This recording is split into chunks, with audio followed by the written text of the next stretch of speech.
This is Stu's News, bringing you the news behind the headlines with Stewart Pidlington. Good day, good evening, and maybe tomorrow. I'm Stewart Pidlington, and this is Stu's News. From the Stu's News Network, bringing you the news behind the headlines. Because what's in front of them has stopped making sense. Yes, ladies and gentlemen, boys and girls, this is journalism on another level. In today's headlines, Bill Fold, our business correspondent, is here to show you that charts have gone wild. Charts that, frankly, should have stayed in the drawer. Also in the news, Flo Tilla is on the scene of traffic mayhem, where traffic followed each other, causing animal mayhem on our nation's roads. And our weather forecast, brought to you by Derek Thing Gale, where our graphic department made a weather map mix-up. A weather forecast brought to you today by a takeaway menu. Yes, folks, this news may have serious to mild side effects. We begin the news with total chaos in the data department, where bar charts, Venn diagrams, and the rest have gone absolutely feral. Some people have said it's Will Ferrell's The Anchorman Revenge. Others have said it's the statistical state of things, and they simply have had enough. Our business and economics correspondent, Bill Fold, will tell us more about the situation now, though he may be under coffee table. Go ahead, Bill. As you can see, charts, statistics, and graphs have gone totally feral, wild, untamed. This line here goes up, which is either good or catastrophic, depending on your viewpoint or point of view.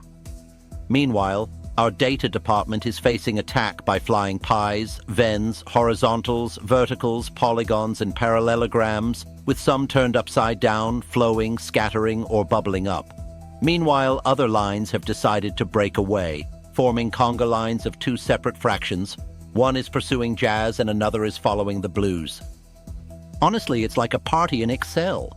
We asked our head analyst for clarity, but she didn't even know where clarity was, sending us back a doodle of a horse and the word Tuesday. So let's progress on. The pie charts have now started to leave the building.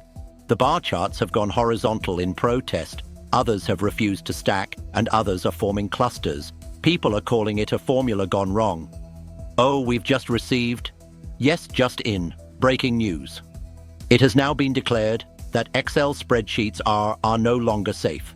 The government have officially called it a statistical rave. With that exclusive, back to you, Stu.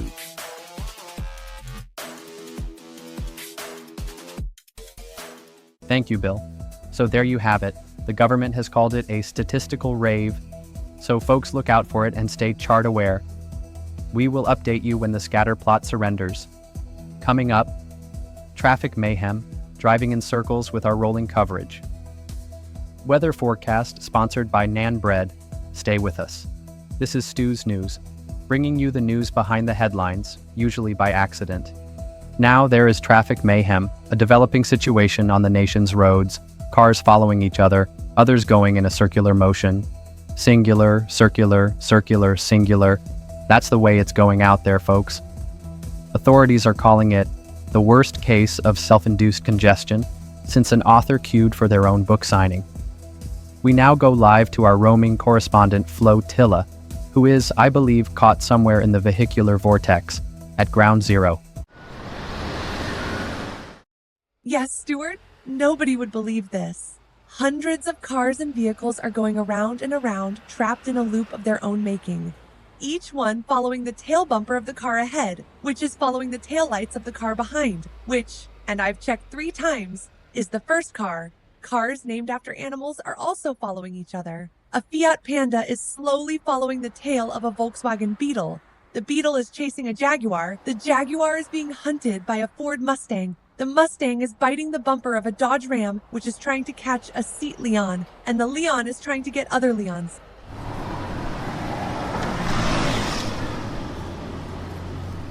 Someone told me that Leons naturally hunt in packs. I also saw a Subaru Impreza intervening, only to get pecked by a Vauxhall Corsa Vulture. Then it reversed straight into a Nissan Micra Sloth. We contacted the World Wildlife Institute to ask if this qualifies as a wildlife incident. They referred us to traffic control.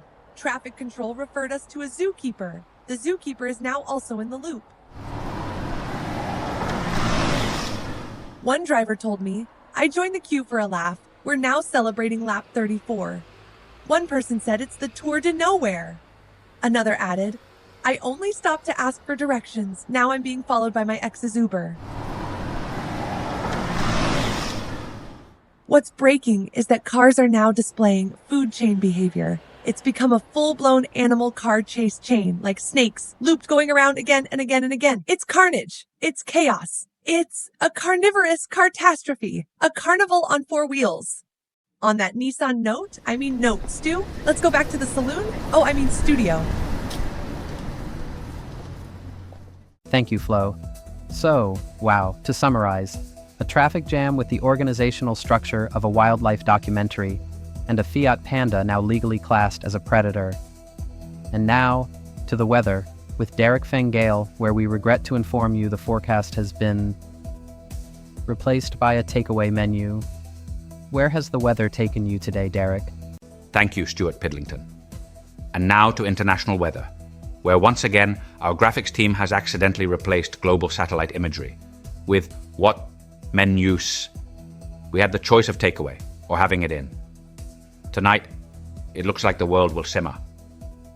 The jet stream has been replaced by a cheese string, and across the continents, the forecast is deliciously confusing. Temperatures are mild to Tika, with a high chance of naan in the north.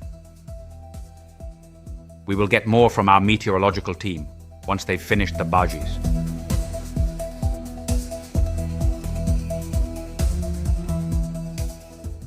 In Europe, a cold front of bratwurst and sauerkraut sweeps across Germany, accompanied by low-hanging clouds of bolognese mist in Italy. Croissant squalls are expected in Paris, delicate, flaky, and full of pain au chocolat. Meanwhile, across North America, burgers are thundering across the Midwest, while the Canadian skies are thick with poutine fog, where gravy levels are critical, being followed by maple syrup slurries and custard creams. A Tex-Mex pressure zone is forming in the south, with burritos moving at speeds that defy health codes. South America is stewing under a feijoada heatwave. Black bean humidity rising in Brazil. Arepas rising in the Andes, with empanada gusts reported as far south as Argentina. Machu Picchu visibility may be affected by excessive chimichurri vapor. In Asia, a monsoon of flavor. Ramen rains sweeping through Japan. Biryani turbulence across the Indian subcontinent. And in Southeast Asia, pad thai lightning is striking twice, mostly in noodle form. It's chaos, it's delicious, it's deeply unforecastable. Down in Australasia, it's classic confusion. Sydney is under a meat pie advisory. New Zealand is experiencing strong winds from a Pavlova system moving east. So as you have seen, around the world, the spice of life is real. And sometimes, it's raining dumplings. So that's the forecast. Are you feeling hungry, Stewart? Thank you, Derek. That was probably your finest Michelin moment. But I do now feel for a takeaway. Well, that brings us to the end of this episode's news behind the headlines, and possibly the end of our careers. We chased the charts, we covered the chaos, we followed the traffic until it followed itself. We survived a weather forecast delivered by lunch. Now, if you enjoyed this journalistic roller coaster, and by enjoyed, I mean you made it to the end without filing a complaint, you can click the like button. And if you would like to be notified when we do this again, against all advice and reason, please subscribe. That way, you'll be first to see the next episode before it's legally taken down. I've been Stewart Pidlington. You've been marginally watching Stu's News Network, bringing you the news behind the headlines. Until next time, keep calm, stay curious, and don't trust any forecast involving naan bread.